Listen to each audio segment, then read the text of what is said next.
car shows we went to was up at the Gilmore Car Museum in Kalamazoo, Michigan.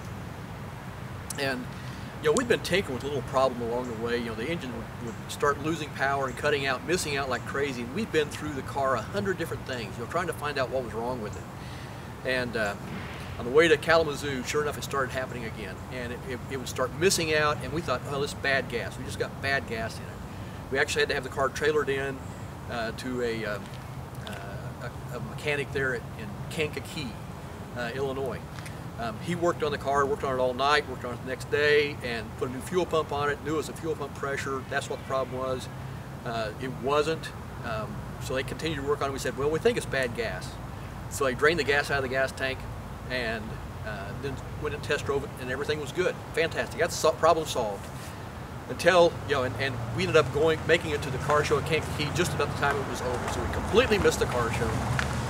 Next day we were driving back, and it had started happening again, about 20 miles outside of Kalamazoo. Well, it's a long ways home to be limping this car home. So we found out if we drive it about 55 miles an hour, it wouldn't happen.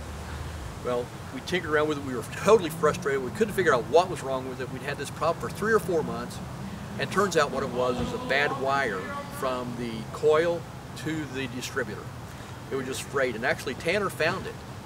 It was just like 3 strands left, and what would happen is just get overheated, build up too much resistance to the wire, so stop losing signal to the points and ignition would fail.